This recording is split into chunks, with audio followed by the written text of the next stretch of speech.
All right, hey people, today is March 14th, 2022.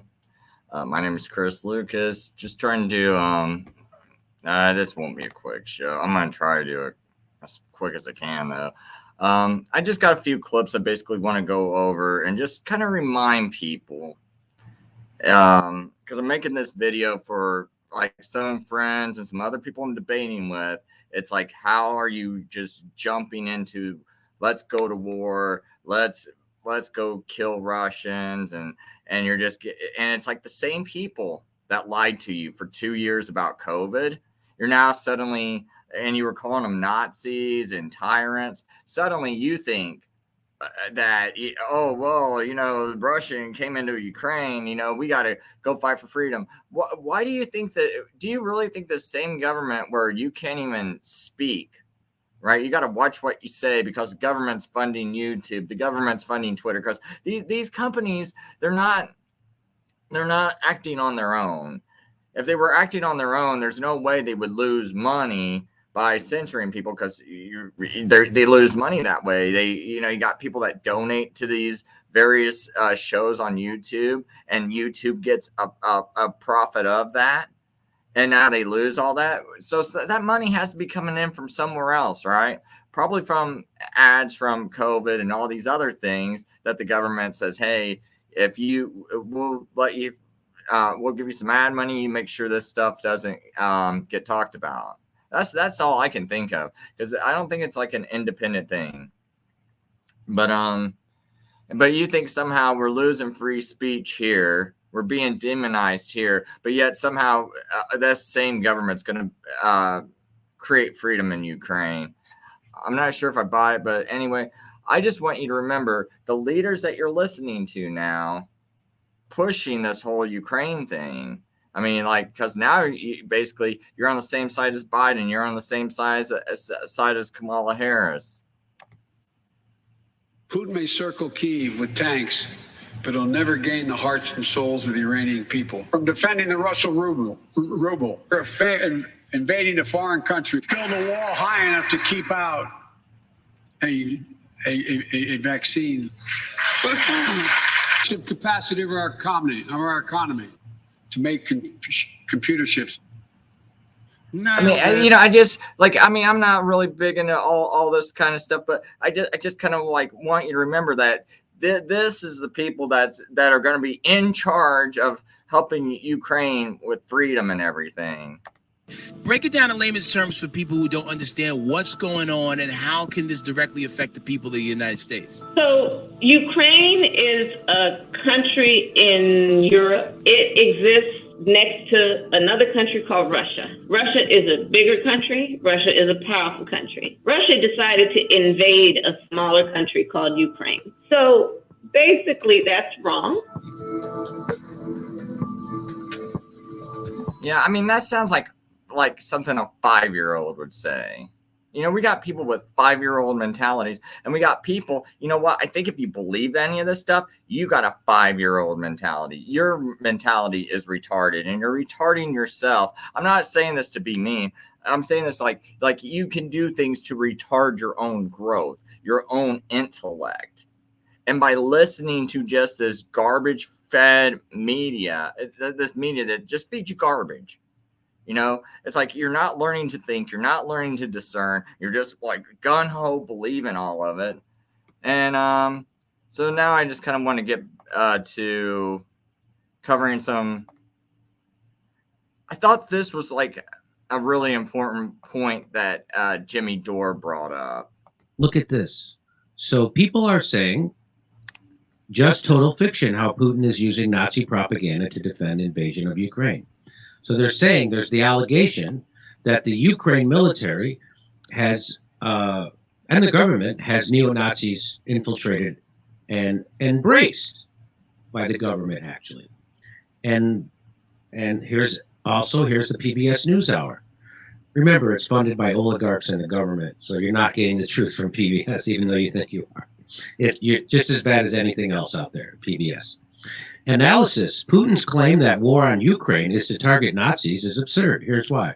So he says he's going to fight those Nazis. So in case you don't know what's happening, there was supposed to be an agreement in 2014 called the Minsk Agreement, which after they overthrew the government in Ukraine, they kept shelling the people in eastern Ukraine, right, who didn't want to go along with the overthrow. And so those people are ethnic Russians. So they identify with Russia, and they didn't want to be part of this new undemocratic government. And so they would shell them, and they killed 14,000 of them over the last 8 years, even though there was supposed to be a ceasefire in 2015 called the Minsk Agreement. And so Putin says he's going in to stop that slaughter of those people in the east of Ukraine, which the Ukraine government hasn't stopped shelling. Now, that is true. Now, I'm also against his invasion. War is not a good idea. So, but here, there's PBS claiming that there is the claim of Nazis is wrong. And there was also People magazine got into it. So here's Alex Rubinstein. So we're gonna lay this all out for you. This would be nice.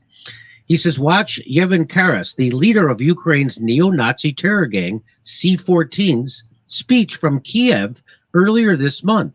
Straight from the horse's mouth, he dispels the many narratives pushed by the left, the mainstream media, and the State Department. So he's going to brag about he's not denying he's a Nazi, and he's going to brag that of all the influence they had in the coup, and that the fact that the coup wouldn't have happened if it wasn't for the Nazis. Watch this. Sorry about this. I don't know how else to get rid of this. So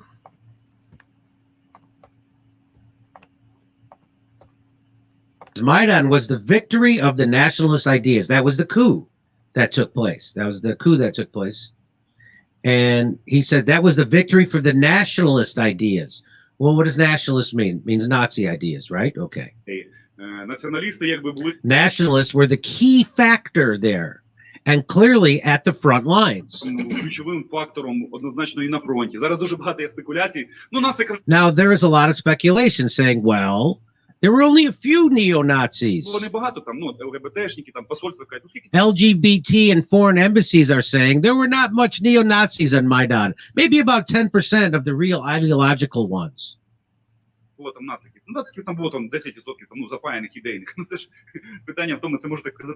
thing is that such a thing can say only a moron that never was at war.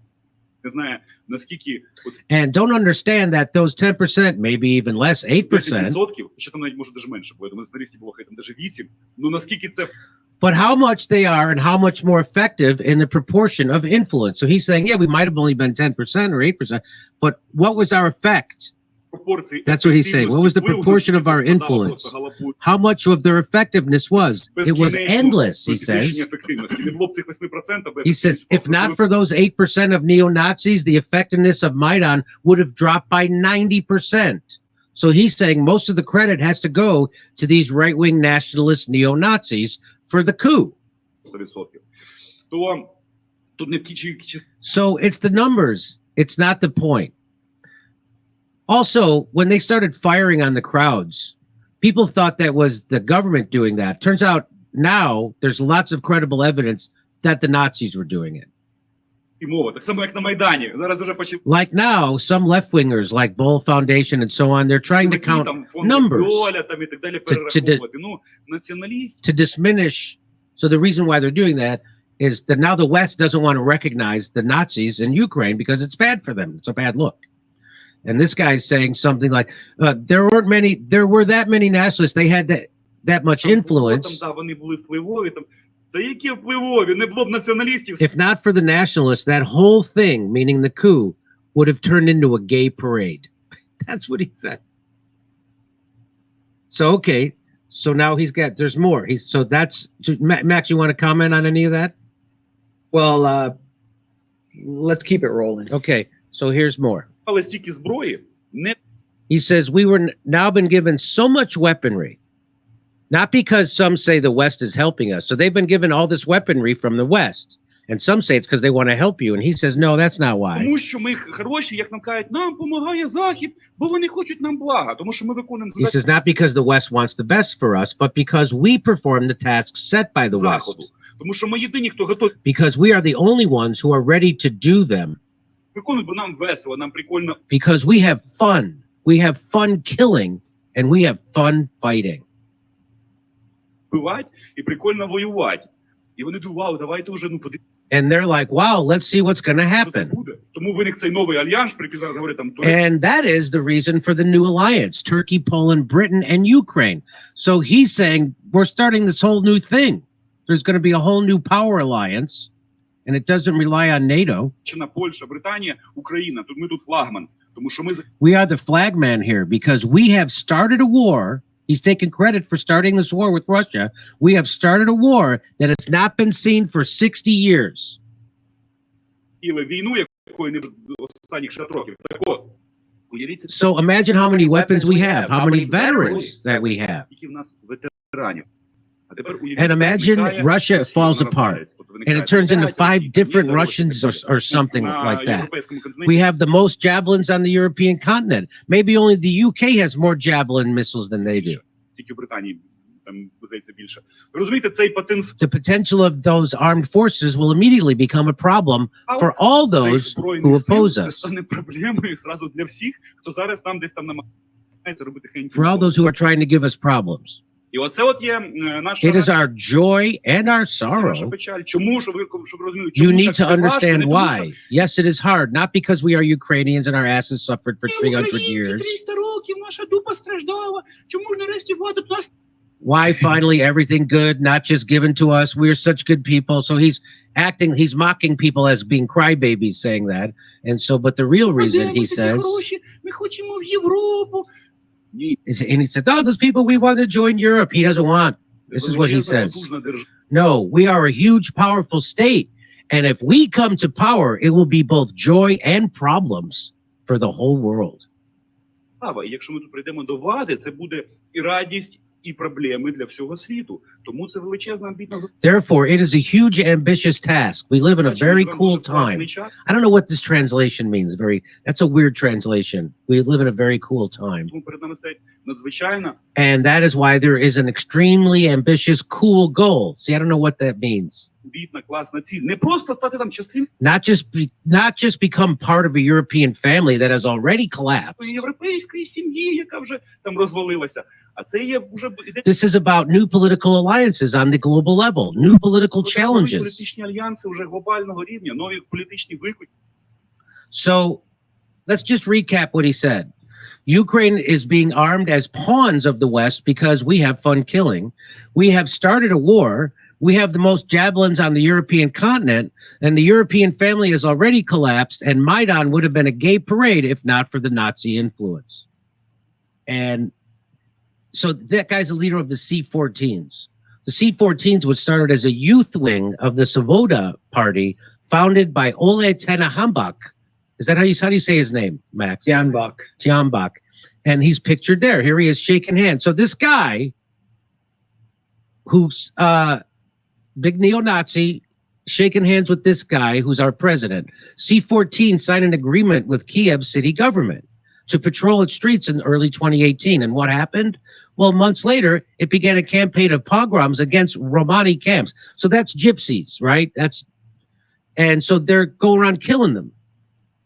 They're beating them, and it was sort of an official city program that they went down to the train station or the train tracks and just pepper sprayed a bunch of very destitute Roma people and chased them away and brutalized them. Well, not only that, I might even have the clip still up from yesterday's show where, let's see if I can find it. Yeah, you can see these are the people where they're going into the Romani camps. And you'll see that they're just like... А что вы тут делаете? Вещи забрали. Вещи какие? А вот это вещи вот это называется, да? Да. Да вы что? Давай. Now I know people might not like Romani. Believe me, I've heard some stories about them. But I mean, where else are these people going to go to and live? I mean, granted, do you just jail them, or you just take and tear down their home? And I'm not sure if that's the solution.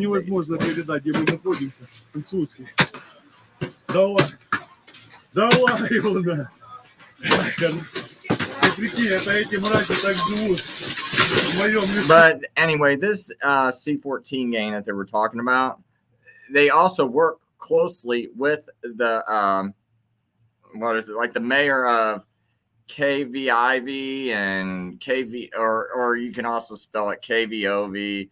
I don't know all these places' names and everything, but that same mayor, why did he tweet out something about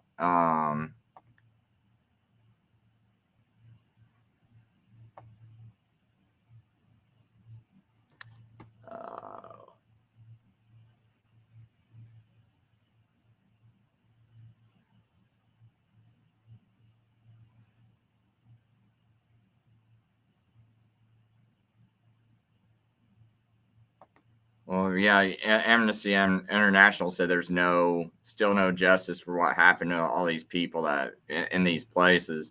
Oh, I'm sorry. It's LVIV or LVOV. That's the name of the place. But anyway, this mayor, he's the one who came out and said that, he wants to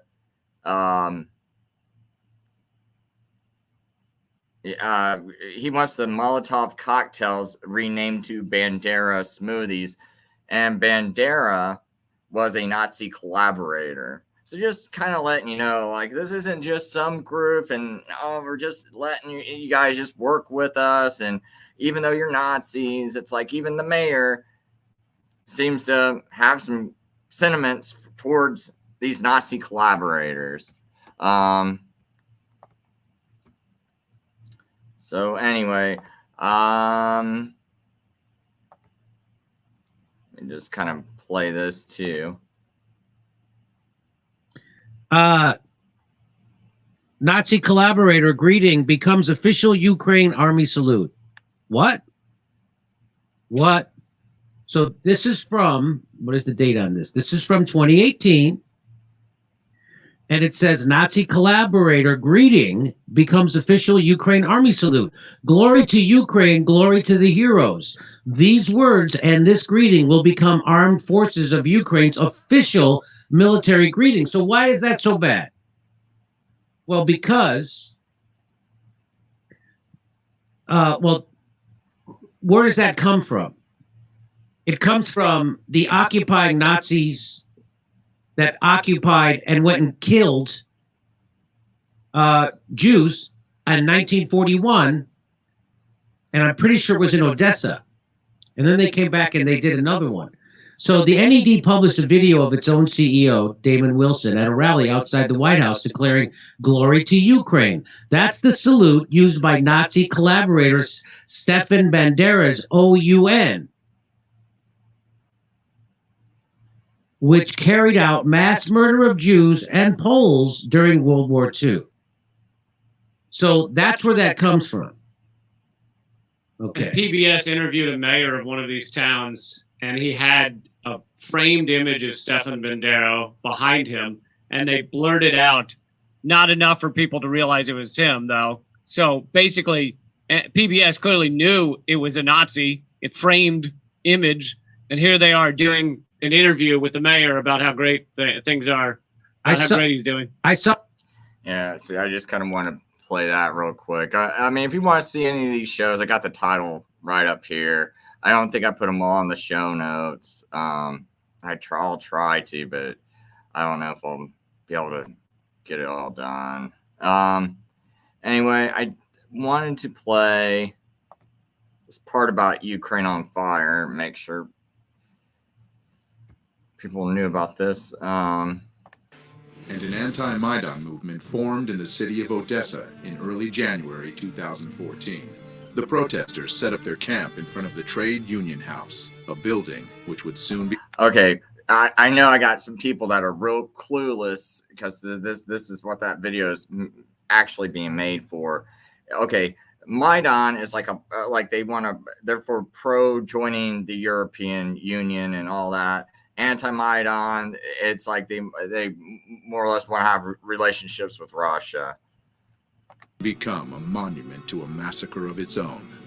It's difficult to overestimate the importance of Odessa. It is strategically located on the Black Sea, and it's Ukraine's largest seaport. It's not surprising that Ukraine's new authorities were watching the situation unfolding there with growing alarm. More and more of Odessa's people were joining the anti-Maidan movement at the same time as events in eastern Ukraine were heating up. The new Ukrainian government didn't have the power to wage war on too many fronts. If Odessa were to join the growing uprising in the eastern regions, it would seriously complicate the situation. This rebellion had to be extinguished immediately and at any cost, and that cost was high. On May 2nd, 2014, soccer fans flocked to the center of Odessa City for the Ukrainian championship match.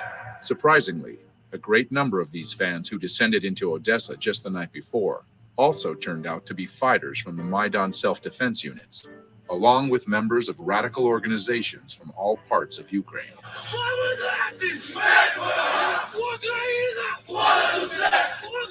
These fans, masked, armed, and shouting nationalist mottos, began disturbances in the center of the city as they marched to the anti-Maidan tent encampment, where they attacked. The anti-Maidan protesters sought shelter in the trade union house, but it was a trap. Maidan supporters started throwing Molotov cocktails into the building until it was engulfed in flames. People burned to death inside, or, trying to escape, jumped from the windows. Although a fire station was less than a mile away, it took almost half an hour for firefighters to arrive. When they finally did, the damage had been done.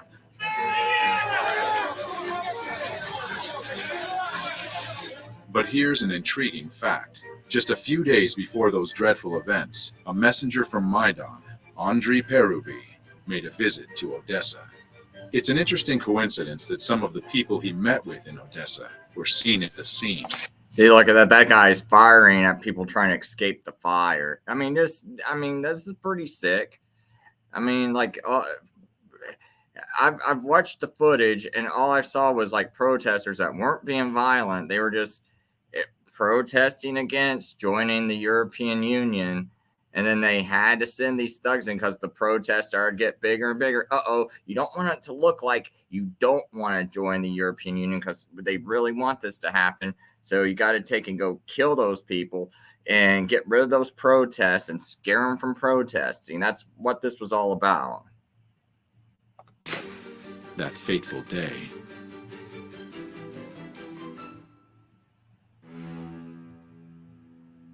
But not everyone was mourning. On the popular political talk show Schuster Live, the news about the people burnt alive in Odessa was welcomed with a long round of applause. Из погибших в пожаре в Одессе 15 граждан России, 10 из Приднестровья и ни одного одессита. On its Facebook page, the right sector announced the events of May 2nd, a proud moment in national history. See, just think about this. Are you pro? When we hear pro-Ukrainian and I stand with Ukraine, when you say that, I associate it with you standing with these people. Because don't be like, oh no, we just want peace. No. You're standing with these people because, like, it's not like the people that are like saying that we think Russia has a point.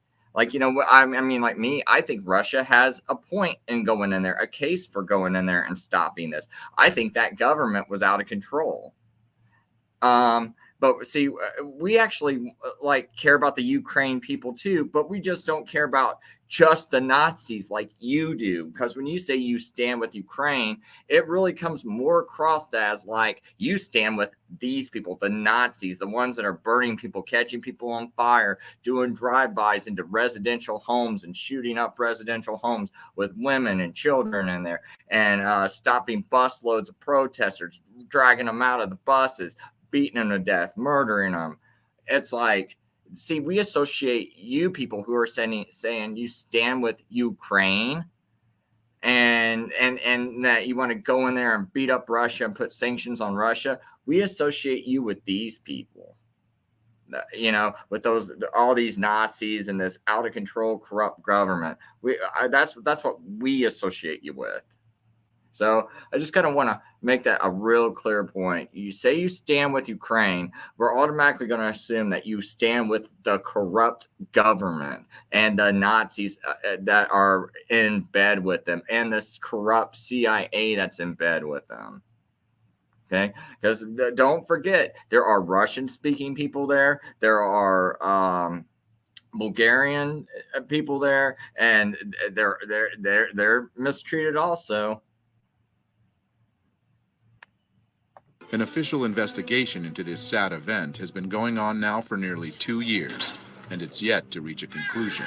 But it seems the experts had all the information they needed from the very beginning. Звичайно, провокація була з сторони путінських бойовиків, які почали розпил української демонстрації.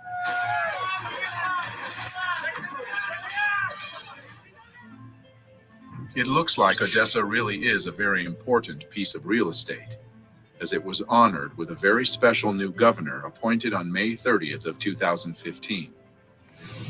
Mikhail Saakashvili, an old friend of the United States. Now, I mean, do people trust George Bush? I sure don't. And let's not forget, Saakashvili was the governor of Georgia, the country Georgia. And so you're telling me, and there's a lot of corruption associated with him in Georgia too, embezzlement, possibly corrupting an election, and a few other things I can't think of off the top of my head. But you got to think, okay, why are you pulling a guy from another country into Ukraine to be the governor? Why can't you find a single Ukrainian to do it? And born and raised in Ukraine's neighboring country, Georgia.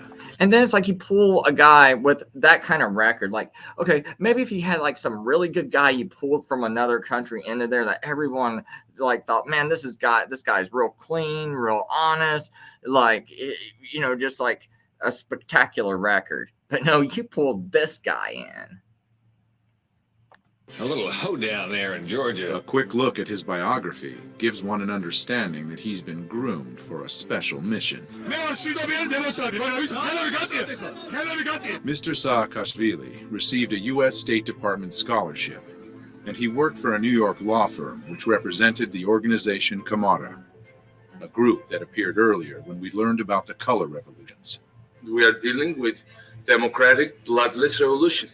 This is the Revolution of Roses, and this is Mikhail Saakashvili with Kamara, busy overthrowing the legitimately elected president, Eduard Shevardnadze. Remove the government by peaceful means. That's classics, you know, you're really European, I'm proud. Soon after the Rose Revolution blossomed fully, Georgia announced its intentions to join NATO and plant fresh NATO military bases in the fertile soil right on Russia's border. Never ever we will give our freedom and independence. Never ever will give any piece of our territory. Saakashvili's mission was accomplished, at least with his friends in NATO. The Georgian populace wasn't quite as happy, though. In 2007, they took to the streets to voice discontent, and Mr. Saakashvili responded with force. The people's discontent grew. Saakashvili's party lost parliamentary elections, and the opposition took control. He said this means that the parliamentary majority should set up a new government and me as the president, according to our constitution. Mikhail decided not to wait for the results of the president's election and fled the country in October 2013. In 2014, Saakashvili refused summons to appear in court as a witness in several criminal cases. Later that same year, he he was accused of misuse of power and embezzlement. Saakashvili wound up in the U.S., and soon his friends in Washington found him a new assignment. Mikhail actively supported Maidan, and very soon was rewarded with a high position in the new Ukrainian government. First as the president's counselor, and then as the governor of Odessa. The day before taking this position, he renounced his citizenship to Georgia, the country of his birth, and became a Ukrainian citizen. Я навсегда останусь гордым гражданином моей гордой родины. Гордым гражданином моей гордой родины. As they say, the battle is worth the blood, both literally and figuratively.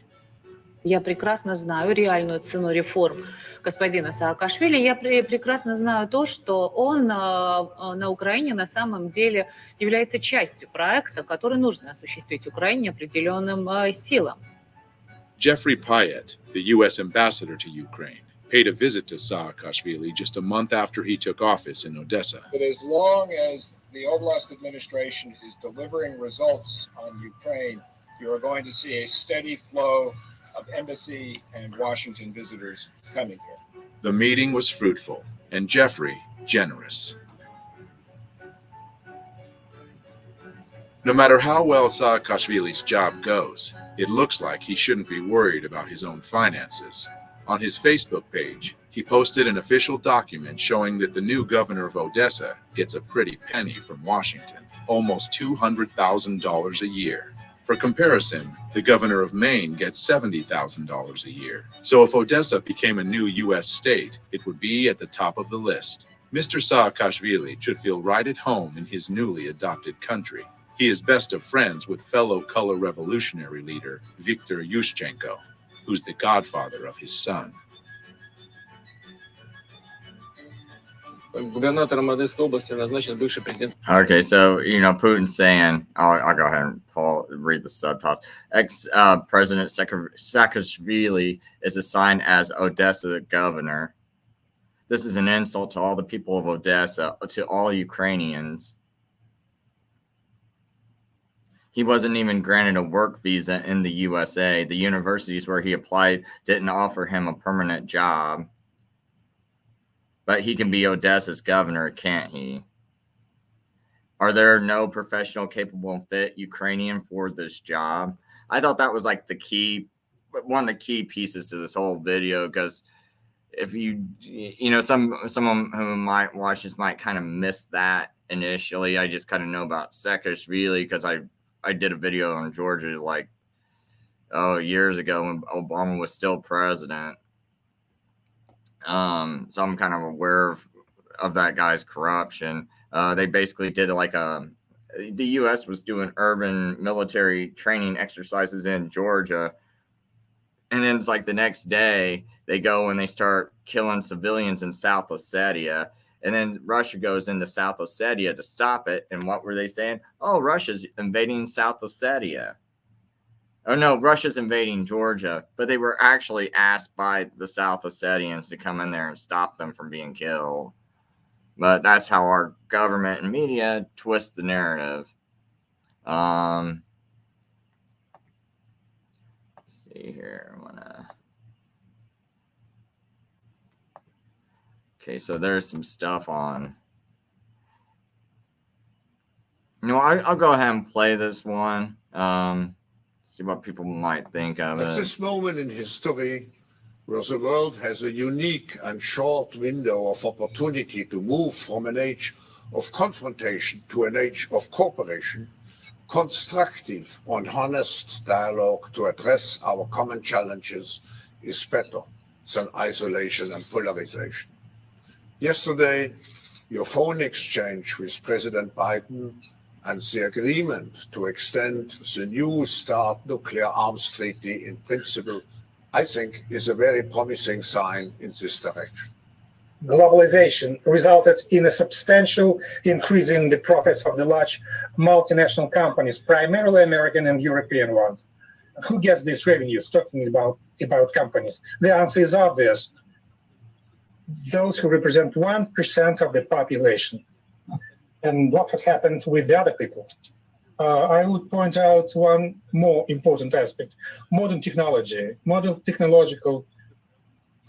First of all, digital giants have been playing an increasingly significant role in the life of the society by encroaching on or restricting the natural right of people to decide for themselves how to live and what to choose and what view to express freely.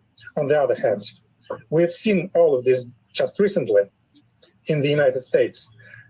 And everybody understands quite well what I'm talking about. And I'm sure that the majority of people share this view, including those who are participating today at this meeting. The world cannot follow the path of building an economy that works for 1 million people or even for the golden billion. It is clear that an era associated with attempts to build a centralized, unipolar world order is over. It hasn't been started even. There were attempts to do this, just that, but it's over. Such a monopoly was inherently contrary to the cultural and historical diversity of our civilization.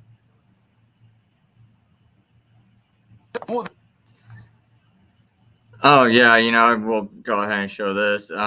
Russia state media airs show accusing CIA of letting their own get away with pedophilia. Well, who runs the CIA? Catholics in action, right? Catholic Church, Vatican, been in bed with the CIA ever since it started. Recruited all of its top personnel from Jesuit universities, Jesuit Catholic universities. So, and that's who started out running it. What's his name? Oh gosh, I can't remember the guy who was in charge of the OSS. That was helping it kind of transition to the CIA. But that guy was got like the highest papal Knight award by the Vatican. I showed that on my show too yesterday. It was like a 2-hour show. I'm not going to go search through all my notes, but I want to play what I think is pretty key to this conversation.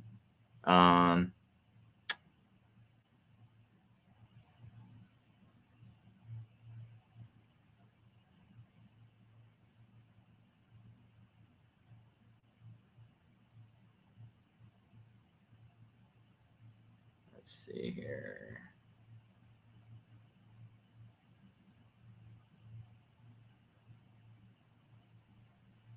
It's down here.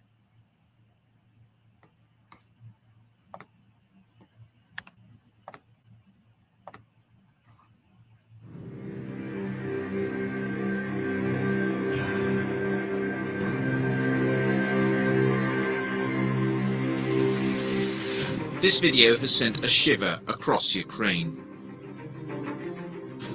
The marching young men are far-right nationalists from the Nationalny Drużyny, or National Militia.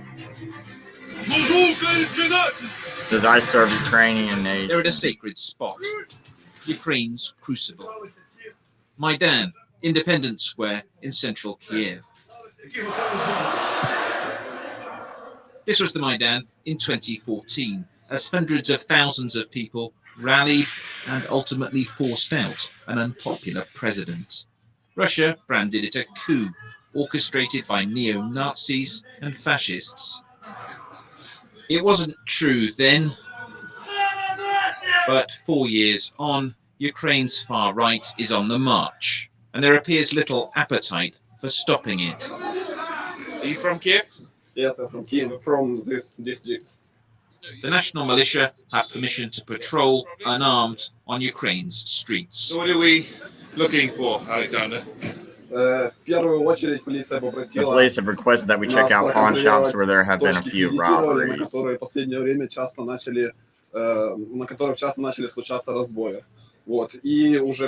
And beside that, we control the situation in the streets in general. And we try to spot crime and react to it. It's pretty tame stuff. They spot a woman drinking alcohol, near a kid's playground. Either finish it quickly or throw it away. I paid good money for this. I'm not going to throw it away. Drink it at home then, not at a children's playground. We then go to a place where punters can gamble on computer terminals. Hello, the game is over. We're told it's been operating illegally, as its owners allegedly have links to Russia.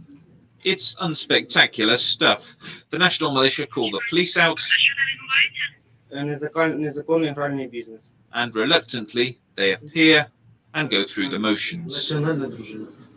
What the national militia want us to film is that they're a force for good, here to restore order and make the police do their job. Because unfortunately, the police are not coping with all the problems that exist in our country. So naturally, as patriots of Ukraine, we were taking over it's a some of message these that has some resonance. situations. There's a growing despondency here about how little has changed. The next day, we're contacted by the company that owns the gambling shop. It turns out that many of their other branches have also been raided by the national militia.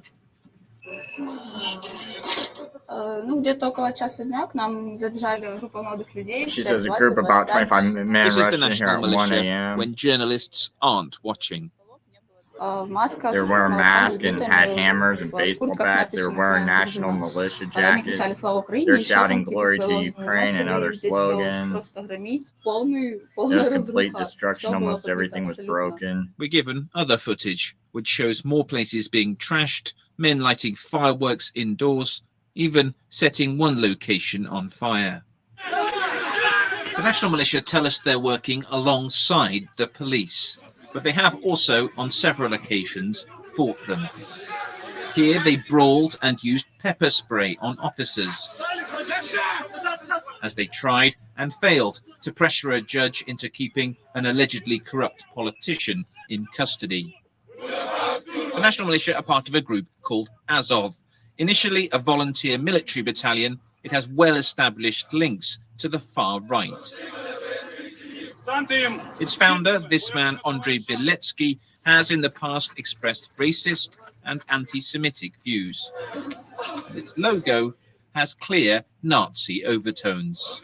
My favorite quote from Andrei Beletsky is that the destiny of the Ukrainian nation is to be an avant-garde in holy war of white people against underhumans led by Semites.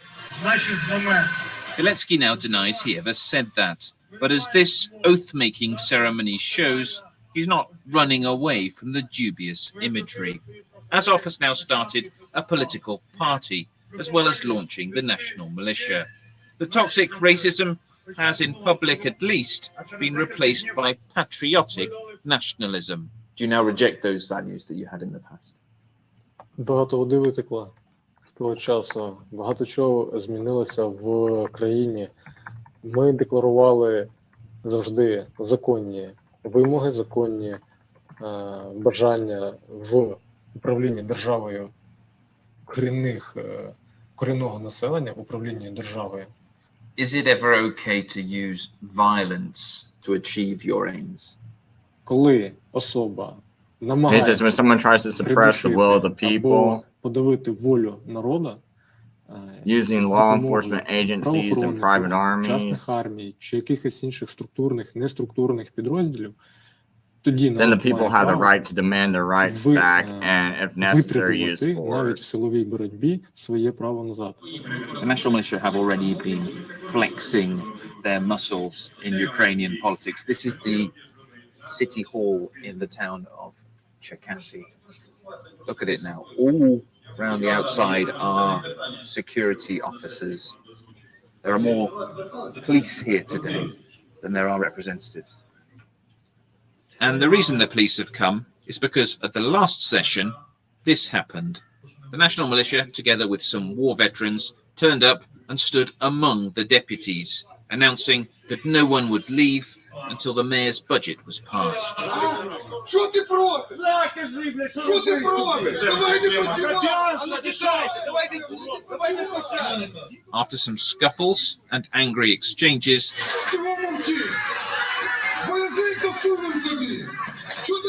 The budget was passed. Зараз Черкаси стало тренувальним майданчиком для військово-перевороту в Україні. Alarmist? Perhaps, but many people, not just in Cherkasy, are wondering whether the national militia are being mobilized as part of a bigger political play. Без погодження МВД, то This sort of thing can exist in Ukraine without. Прийме рішення для себе, що таким чином національна дружина, яка вона Just in case someone's driving around, I'm trying to read this for them. Of a bigger political play. Без погодження This sort of thing can exist in Ukraine without the Interior Ministry's approval. If Avakov decide the national militia with their balaclavas and uniforms shouldn't exist, де люди ходять в балаклавах, де люди ходять у військовій формі, then it wouldn't я думаю, exist. це питання буде рішено. This is him, Arsen Avakov, Ukraine's ambitious interior minister. His links to the Azov group are well known. He's put their fighters on the payroll of his ministry and appointed one of their commanders, Vadim Troyan, as his deputy. Mr. Avakov declined our interview request, but his spokesman told us he believed the national militia was simply running a very effective publicity campaign. You know, I'm just going to stop just for a second and just want to show people something. The black sun symbol that you keep seeing on those Ukrainian flags. So anyway, there's that symbol you keep seeing, right? And it says the black sun is a Nazi symbol, a type of sun wheel employed in post-Nazi Germany by neo-Nazis and in some strains of Satanism. Yeah, I also have these Christians that are like, oh, we gotta go in there and help them out. We want to make sure the Bible's preached, and just kind of understand that's also connected to Satanism. Just saying. I mean, I'm not saying they all are, but I don't know. Anyway, the symbol's design consists of 12 radial sig runes, similar to the symbols employed by the SS in their logo. It first appeared in Nazi Germany as a design element in a castle at, I can't even pronounce that. I'm not even going to try. Remodeled and expanded by the head of the SS, Heinrich Himmler, in which he intended to be at the center for the SS. So... please look at us. We are so strong. We are so serious. Believe me, it's not a truth. If the groups are operating not going against the law, but they are going against the law. They're smashing places up. No, only one smash. It's only one smash. No, we've seen them smashing up lots of different places. We've seen them fighting with the police a number of times. They've intimidated politicians. That's not okay, is it? I agree with you absolutely. And that time they are under interrogation, and after that, if we have the proofs, under the criminal cases, under investigation. But the fact that you're not doing anything just fuels the idea that the Minister of the Interior is somehow behind or supporting this group. No, it's not the truth. I wanted to say that people that they are following by the political fakes, inspired by maybe by political opponents of ministry. The national militia may well be the extreme right's first move ahead of Ukraine's elections next year, but it's the uncertainty over who's behind them that's worrying people. Confidence in politicians and the police here is low, and for whatever reason, the national militia appear to have been given the nod to act outside the law. This is absolute chaos. We have nothing to lean on. Our country is falling apart. There is no order. That's why we are calling for a Ukrainian order. Безпосереднього порядку, українського порядку. Як історія, вона повторюється, якщо ми History is подивимося, repeating що відбувалося в itself. If Германії, we look at what happened in Germany when fascism was just rising up in the 1930s, піднімався, то в принципі можна that's what I would compare this to. It's an apocalyptic warning. But it's a reminder that 4 years after Ukraine turned away from Russia towards Europe, the struggle for its soul is far from over. And I want to play this other clip.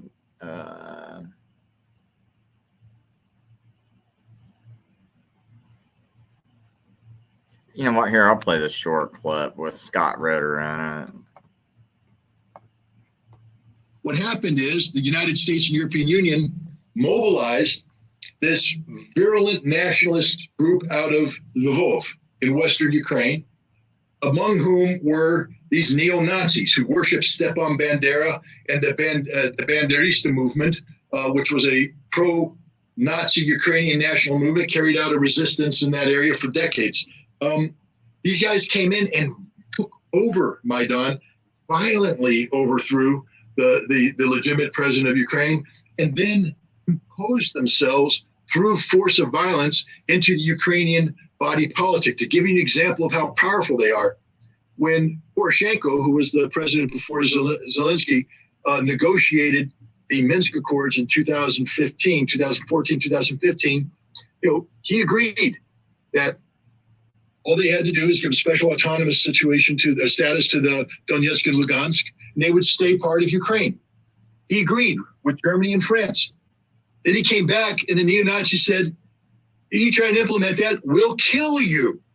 Americans get upset with a bunch of rioters taking the capital and then leaving the same day. I get upset about it. I'm not happy about it.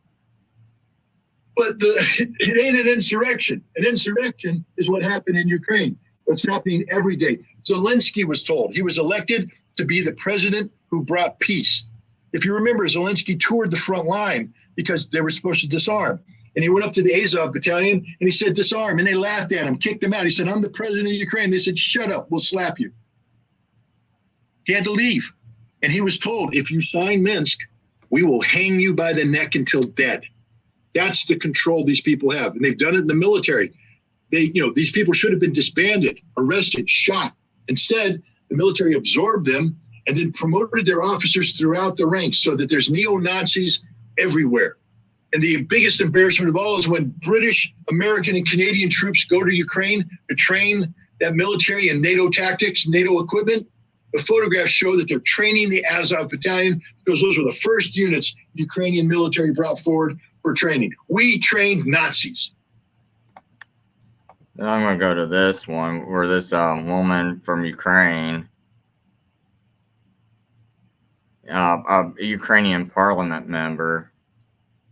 The rest of us that aren't Ukrainians, I think the world, quite frankly, Kira, is surprised by the will of the Ukrainian people to stand up and fight. Are you? Well, I'm not surprised.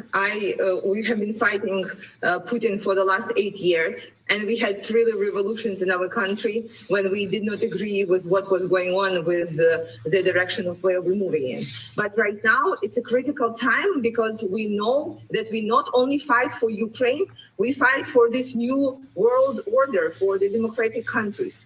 We knew that we are the shield for the Europe. For the rest of us that aren't Ukrainians, I think the world, quite frankly, Kira, is surprised by the will of the Ukrainian people to stand up and fight. Are you? Well, I'm not surprised. We have been fighting Putin for the last 8 years, and we had 3 revolutions in our country when we did not agree with what was going on with the direction of where we're moving in. But right now, it's a critical time because we know that we not only fight for Ukraine, we fight for this new world order for the democratic countries.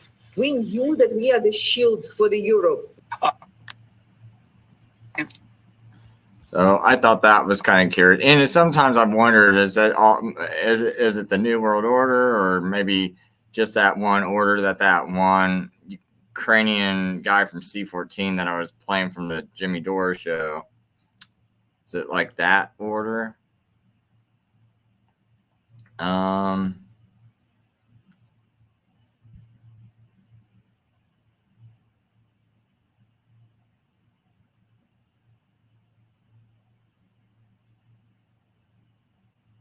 Oh yeah, this one, I think, or maybe I just play this. This might be titled the same. I mean,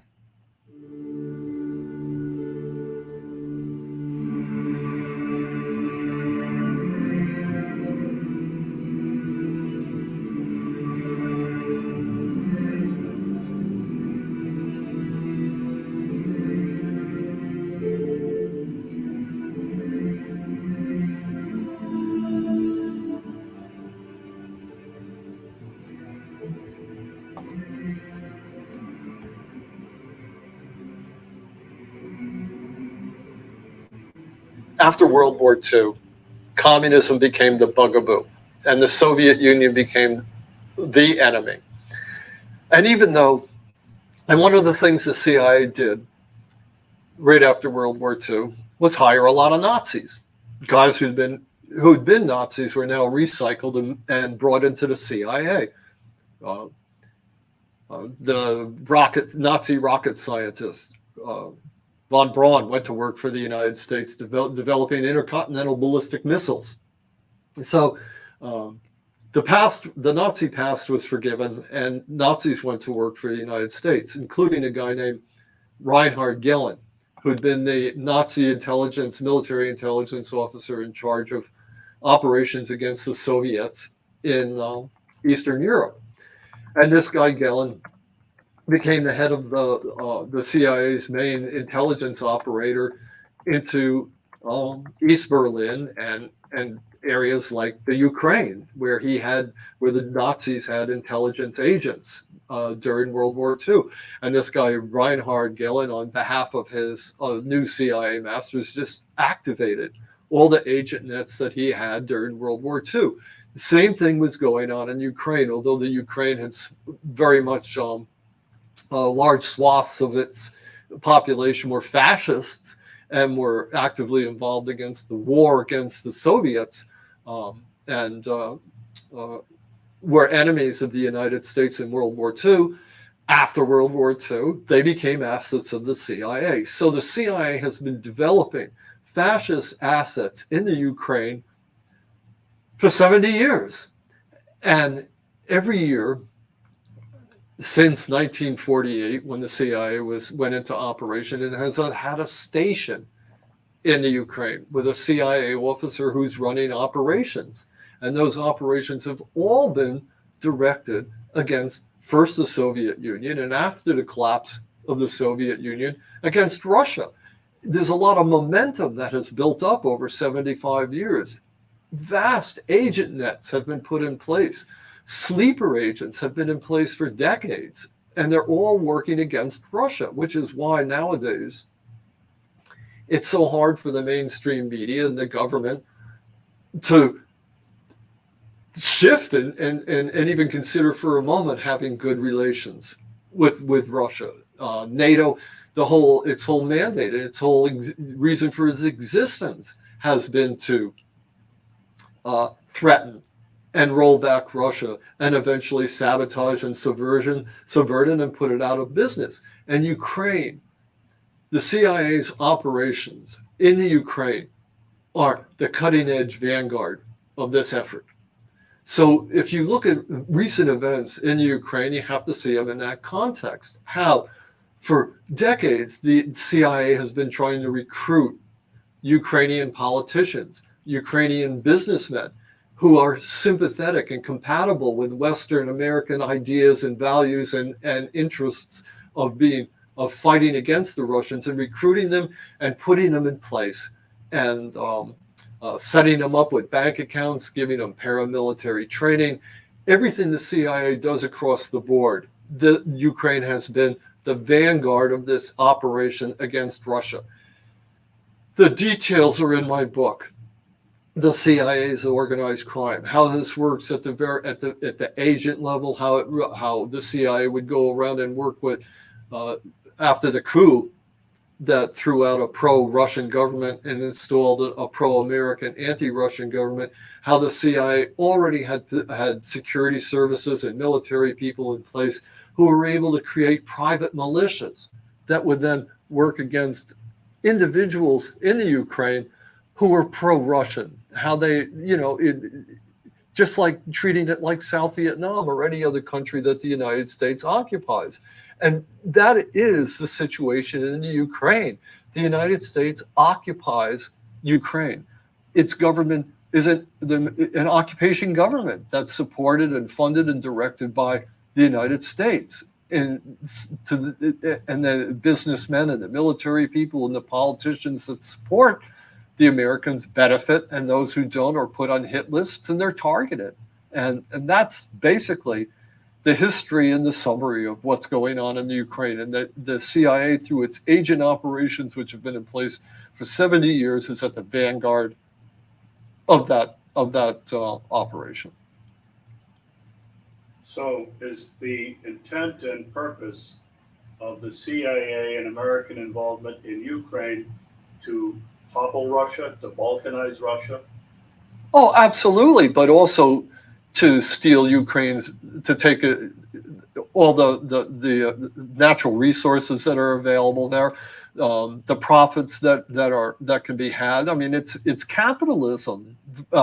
It's nationalism, American nationalists who businessmen. I mean, as soon as the CIA arranged that coup and installed a pro-American government, Joe Biden's son became the head of one of the biggest oil companies, I think it was, in the Ukraine. I mean, American businessmen just swooped down like vultures to take over all the, any business that could, that like mafia dons and mafia, gangsters that they could steal everything from. And that's exactly what they're doing. And especially in Eastern Ukraine, where a lot of the natural resource industries are based, that's why it's so contentious there. The CIA, through its assets in private industry, is trying to bring all those people who are considered compatible into the American fold.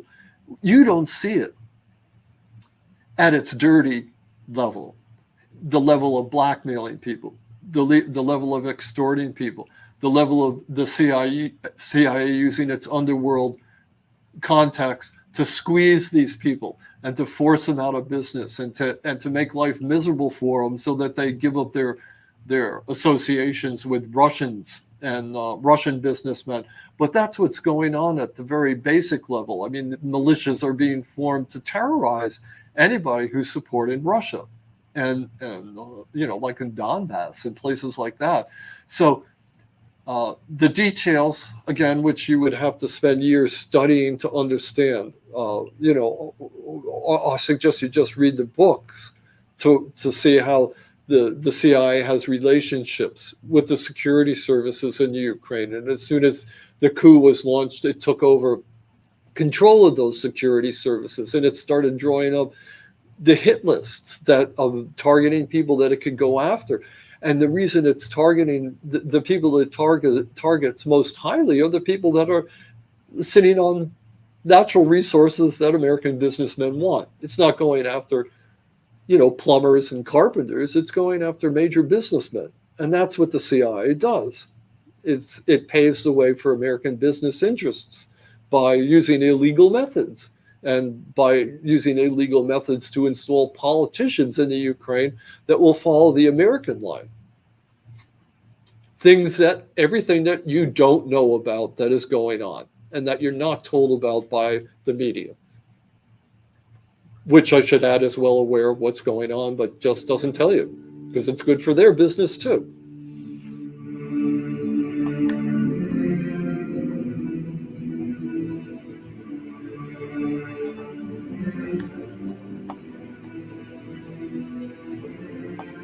Okay, so the book's called The CIA as Organized Crime, How Illegal Operations Corrupt America and the World by Douglas Valentine.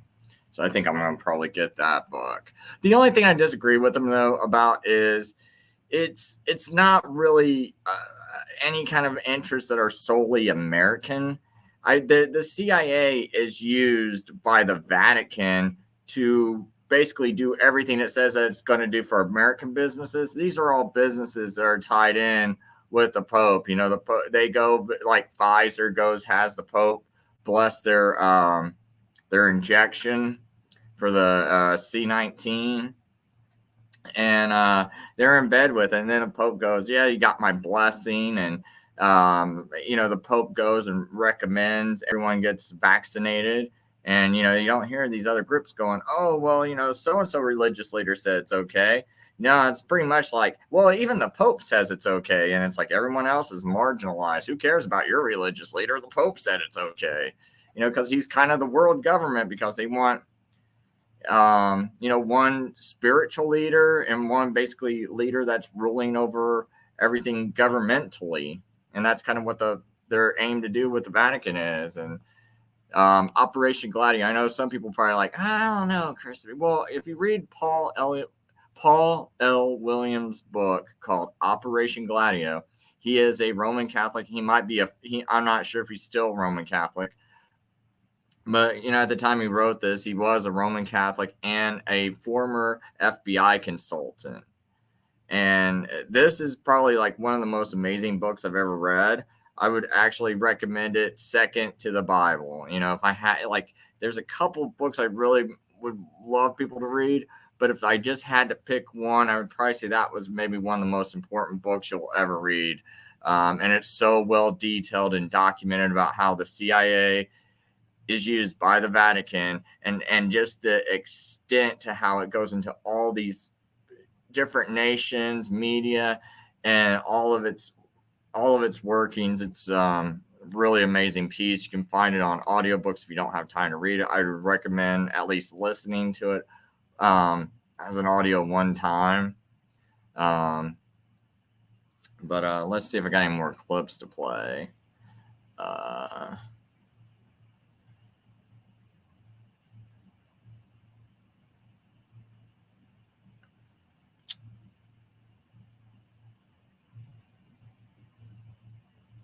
You know what? I'll go ahead and play these two clips since they're real short.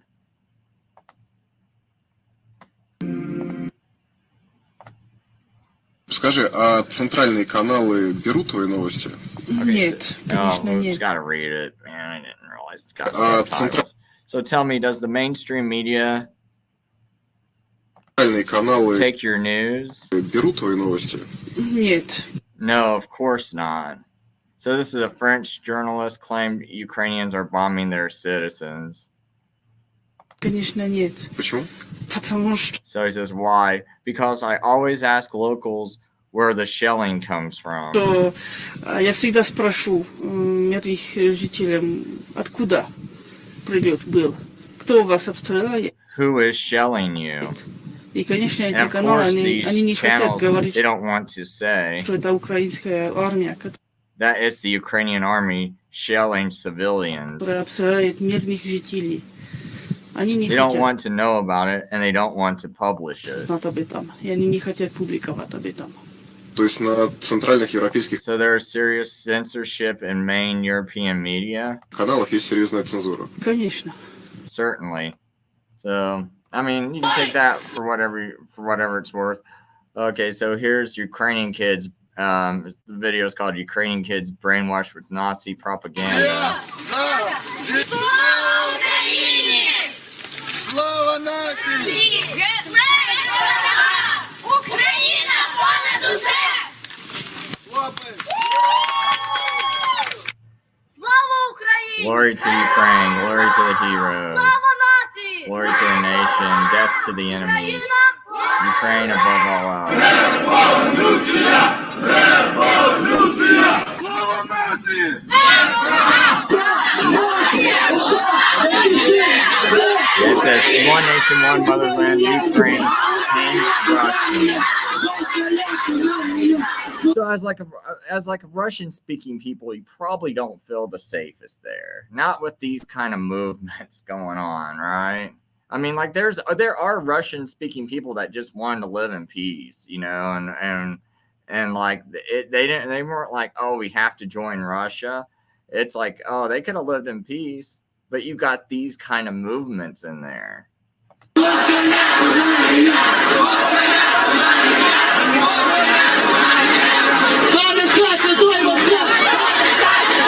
And then he says, who is not jumping as a Russian?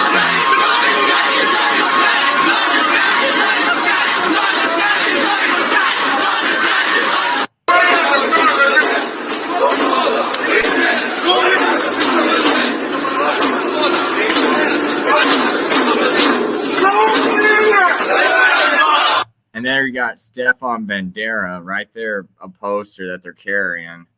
So,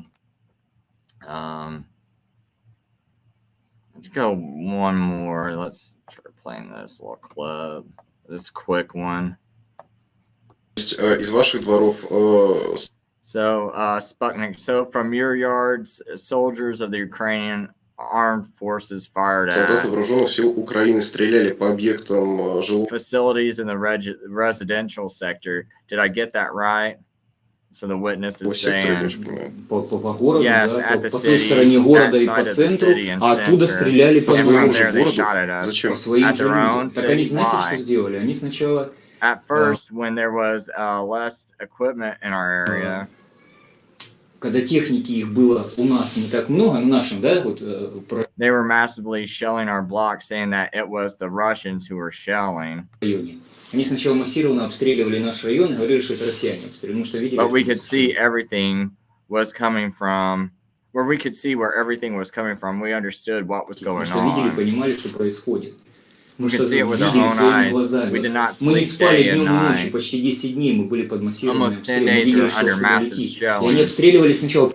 At first, for several days straight, 2 to 3 days, they just shelled residential neighborhoods. They were just pounding them. Просто несколько дней, 2 или 3 дня, мы уже просто немножко потеряли, обстреливали именно жилые кварталы. Зачем? Просто утюжили их. And Sputnik says why, and the witness says to show a picture to the entire world how Russia and the DPR are Или killing картинку всему civilians. миру показать, как Россия и ДНР убивают мирных жителей. So they believe the advance is from this side to pretend it's Russian troops. And so I'm going to kind of go on to like the final video and just kind of leave it to that. I just want to play the first 15 minutes of this one.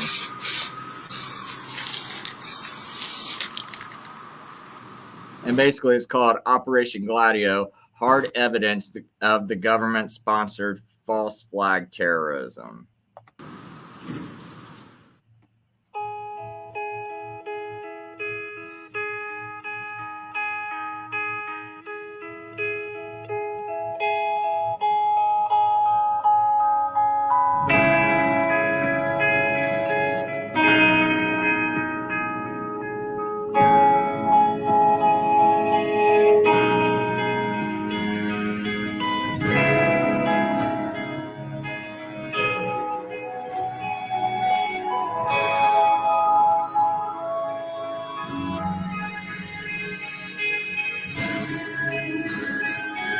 I haven't seen all this yet. I just saw the first 15 minutes. I thought it would tie into everything pretty well.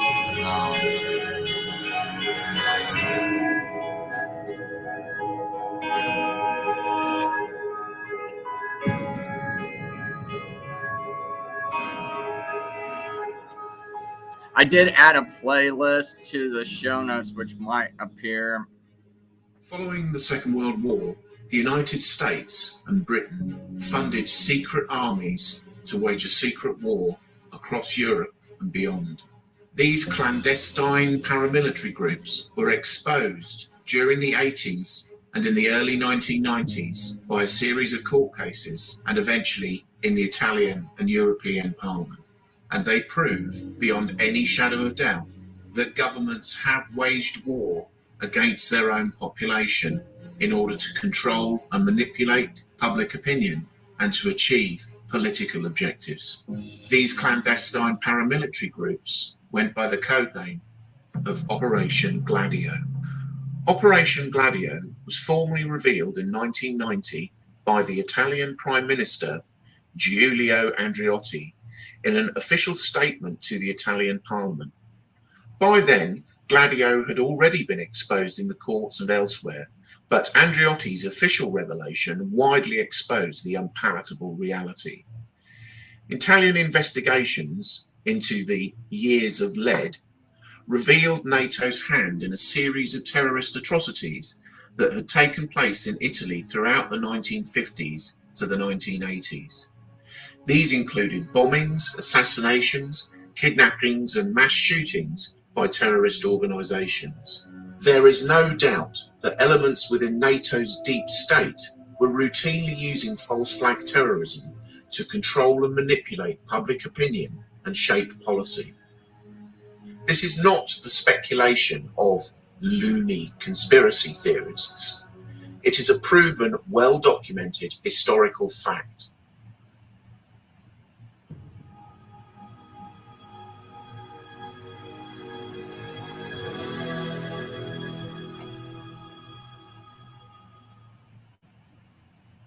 Following the end of World War II, both the US and British intelligence agencies were concerned about possible invasion of Western Europe by Soviet Russia.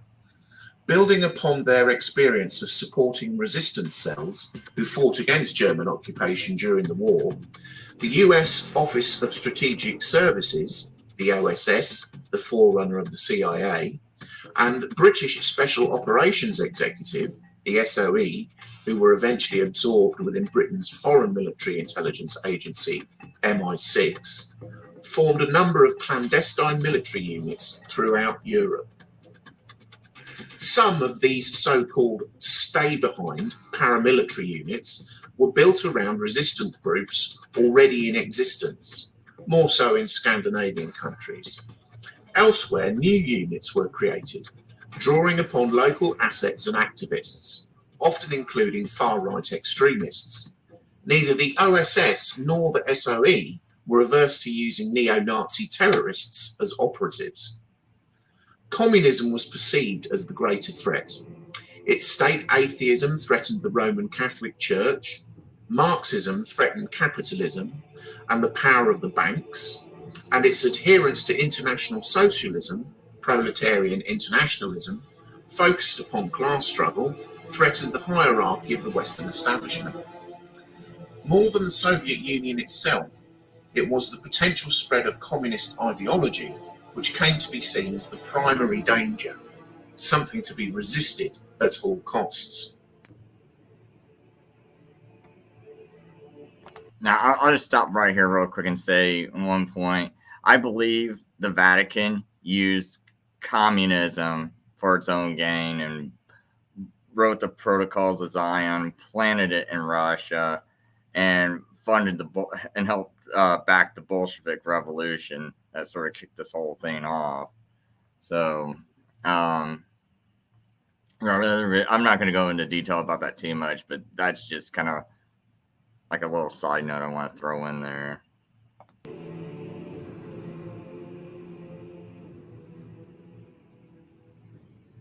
The co-option of Nazi technological and scientific expertise was enabled through Operation Paperclip.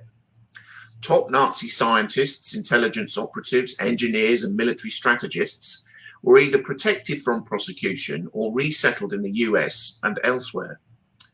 Authorized by President Truman in 1946, who stipulated that no committed National Socialists should be co-opted, the secret operation nonetheless supported many fervent Nazis. For example, Werner von Braun, who went on to become director of NASA's Marshall Space Flight Center, was identified as a, quote, potential security threat, unquote, in 1947, and was considered to be an enthusiastic Nazi.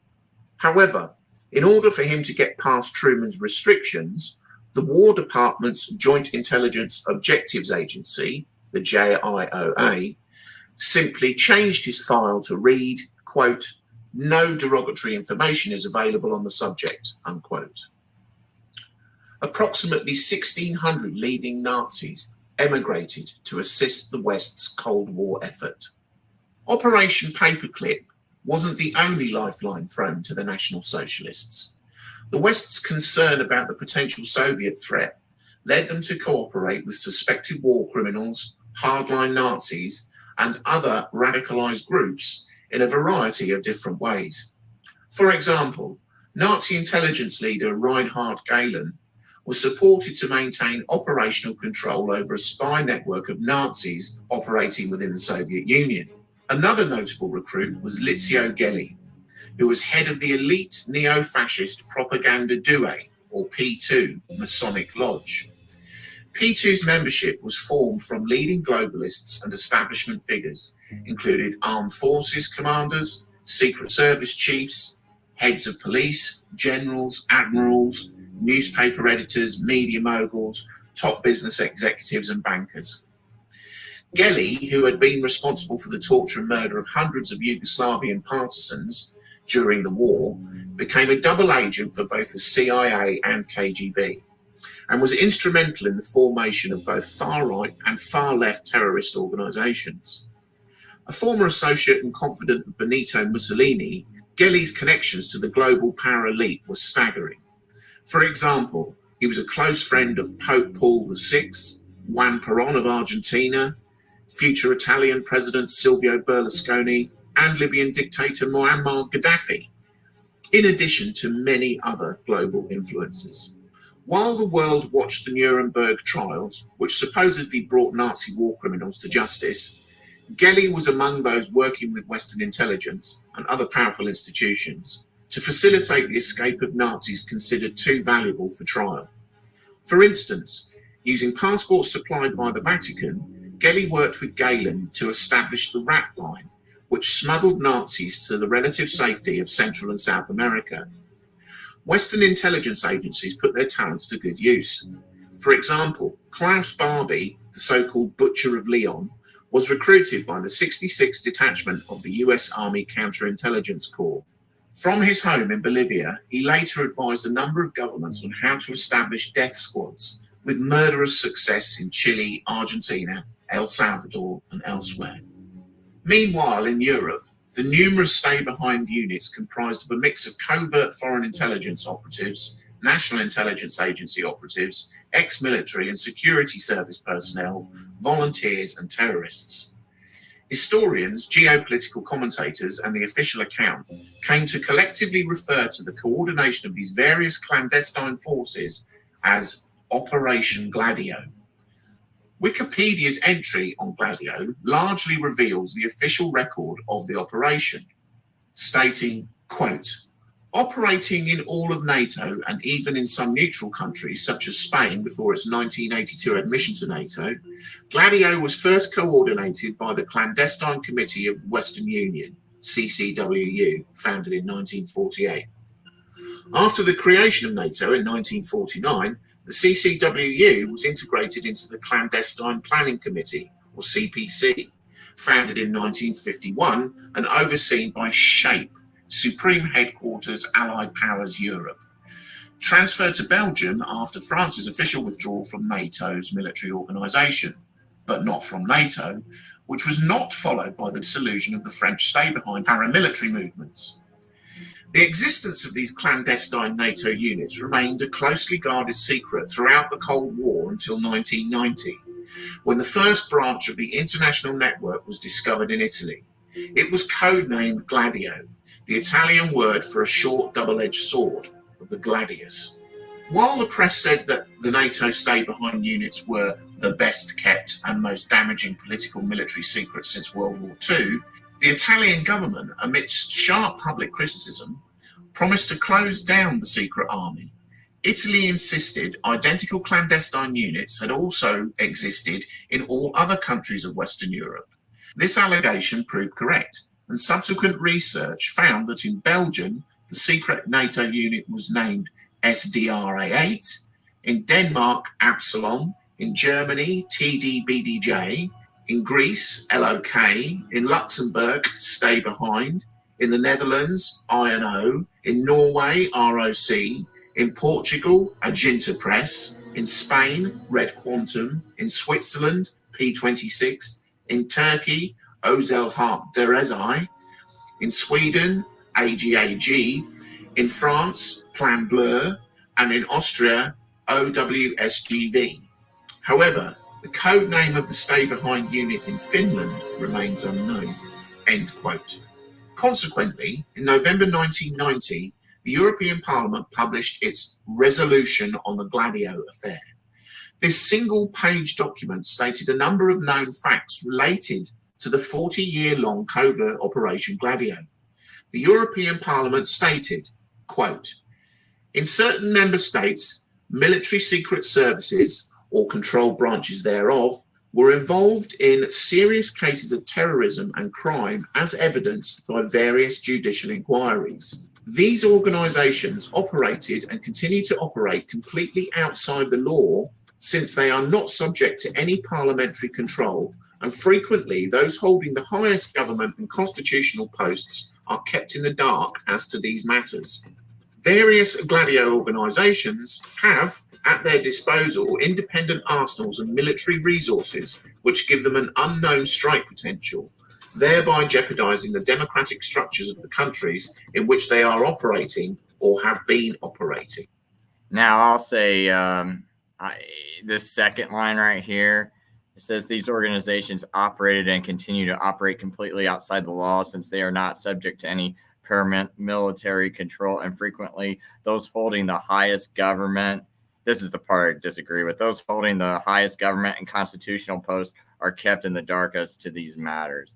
Well, they might be kept in the dark as, I guess it's, okay, maybe I misunderstood. So I guess as far as like how they're operating, but I think that the highest people in government know all this stuff's going on. They might not exactly know how it's operating, but they know what's going on, and they just keep their mouth shut. End quote. The resolution then recommends that European governments should, quote, protest vigorously at the assumption of certain US military personnel at SHAPE, Supreme Headquarters Allied Powers Europe, and in NATO, North Atlantic Treaty Organization, of the right to encourage the establishment in Europe of clandestine intelligence and operation networks. And they should dismantle all clandestine military and paramilitary networks, end quote. The NATO, CIA, and MI6 response was muted. They partly refused to talk about it on grounds of national security or military secrecy, but left the Italian and European Parliament findings unchallenged. This is about as far as the official narrative goes. The European Parliament charged its member states to root out the Gladio network and directed NATO to shut the operation down. However, the extent to which NATO, as an intergovernmental military alliance of independent state militaries, was ever fully in control of Gladio is debatable. Gladio's use of stay-behind units predated the formation of NATO in 1949. The plan was conceived by the intelligence agencies, specifically the OSS and SOE. Its practical operation was overseen by their successor organizations, the CIA and MI6. Other national intelligence agencies were involved, notably the Italian Servizio Informazio Difesa, SID, which was reconfigured in 1977 and then again subsequently. But the ability of national security services beyond the CIA and MI6 to authorize Gladio operations remains in question.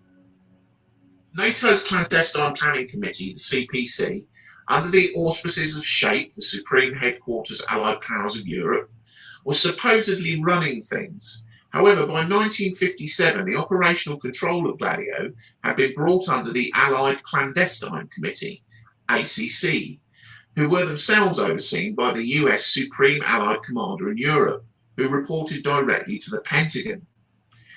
In 1963, that command was taken by General Lyman Lemnitzer. He remains unique as the only US general to have served as Army Chief of Staff, Chairman of the Joint Chiefs of Staff, and Supreme Allied Commander for NATO. It was Lemnitzer who approved Operation Northward's proposal to use false flag attacks to provoke a US military confrontation with Cuba. Whether he was a key figure in moving Gladio from a defensive to an offensive operation isn't entirely clear. NATO have repeatedly denied freedom of information requests on the subject. However, his belief in the value of false flag terrorism and the timing of his appointment is notable. The disconnect between European states and the operational management of Gladio was highlighted by the French withdrawal from NATO in 1966. This did not coincide with the end of the French Gladio operation called Plan Bleu. This suggested the distinct possibility that not all NATO-aligned governments were fully cognizant of what was going on. Another example of the lack of governmental oversight was apparent with the Portuguese Gladio operation. The CIA formed an ultra-nationalistic right-wing organisation called the Agenda Press. It was run by former Vichy government operative and Nazi sympathiser Jean-Robert de Gernadec, under the assumed name of Yves Garand-Serac. Outwardly portrayed as a press agency, it was actually a front for the storage and shipment of arms and the training of extremist mercenaries, many of whom received instructions in covert military techniques in the School of the Americas in Panama. There is no evidence that the Portuguese intelligence agency, the PIDE, knew anything about the hidden agenda of the Agenda Press. Gladio was initially created in response to a genuine belief that the Red Army would invade Western Europe.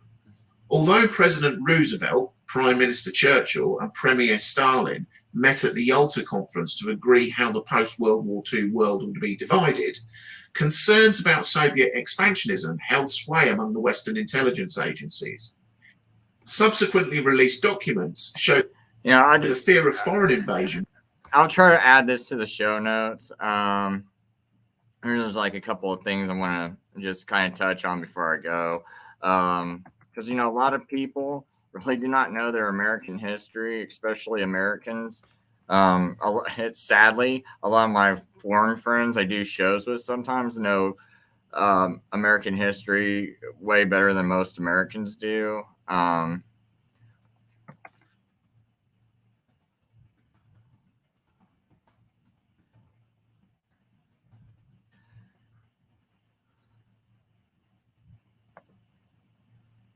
But a lot of people don't know, had Russia not used its fleet during the American Civil War, quite possibly the North would not have won the Civil War, because it was used to keep governments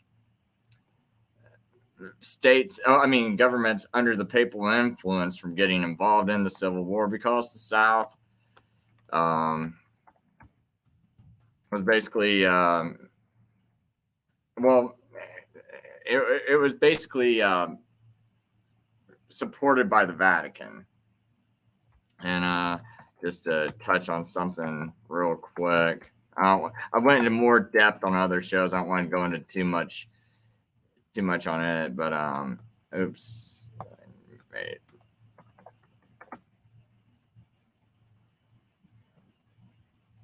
See if I can. Yeah, now Church Militant is a Catholic website, but they do a pretty good article called The Catholic Confederacy.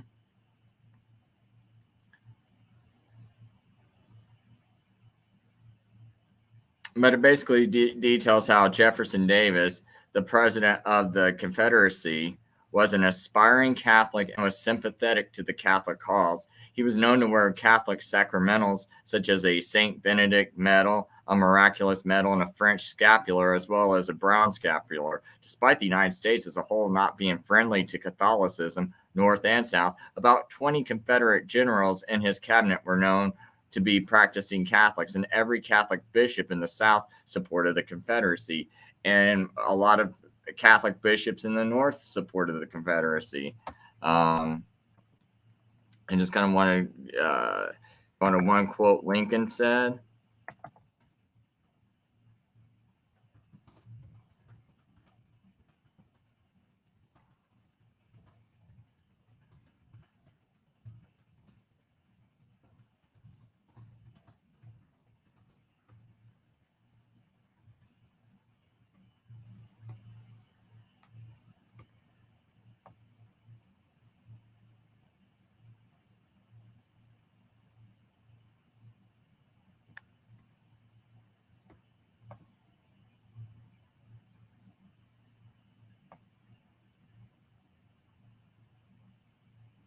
Let me try to find some other page. Well,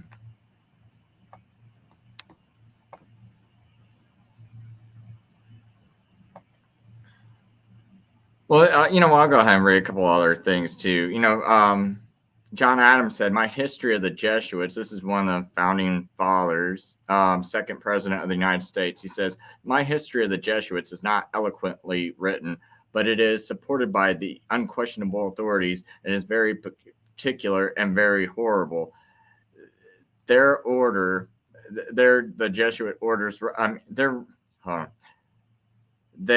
the Jesuit orders restoration in 1814 by Pope Pius VII is indeed a step towards darkness, cruelty, and despotism and death. I do not like the appearance of the Jesuits. If ever there was a body of men who merited eternal damnation on earth and in hell, it is the Society of Loyola, or the Society of Jesus, which is what the Jesuits are called.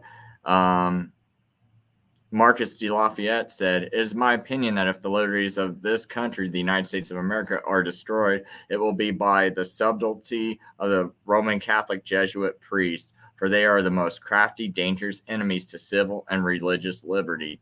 They have instigated most of the wars in Europe."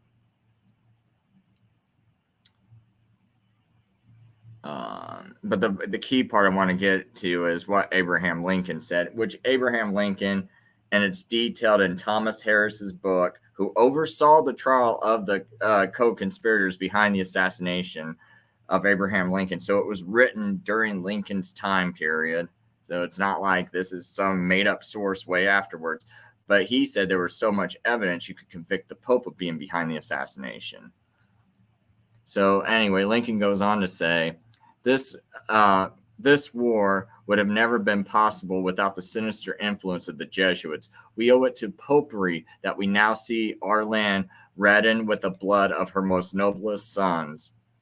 Though there were great differences of opinion between the South and the North on the question of slavery, neither Jeff Davis, President of the Confederacy, nor any of the leading men of the Confederacy would have dared to attack the North had they not relied on the promises of the Jesuits that under the mask of democracy, the money and arms of the Roman Catholic, even the arms of France, were at their disposal if they would attack us. So that's part of the reason why the Russian fleet had to enter in, to keep the arms of France from coming in here. I pity the priests, the bishops, and the monks of Rome in the United States when the people realize that they are, in great part, responsible for the tears and bloodshed in this war. I conceal what I know on this subject from the knowledge of the nation. For if the people knew the whole truth, this war would turn into a religious war, and it would at once take a tenfold more savage and bloody character. It would become merciless, as all religious wars are. It would become a war of extermination on both sides. But I don't think that this power that's taken over our government has changed much. It's but this is the power that's behind our CIA right now. It's the same one that put a bullet in Lincoln's head, and now these people think, oh, but they're going to free Ukraine. They're going to make them free. No, you're not. It's what I do. I'll leave it with one more thing. Let me see if I can find.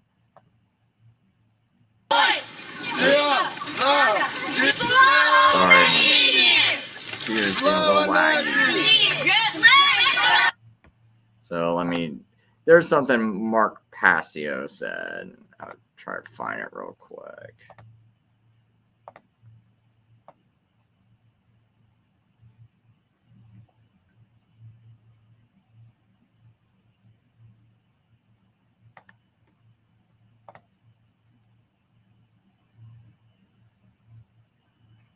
And then people will be like, all governments are wrong, but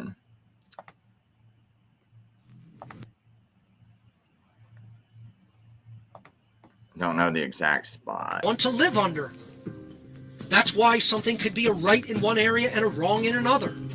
Moral relativism brings that dynamic of the violence of man's law into being.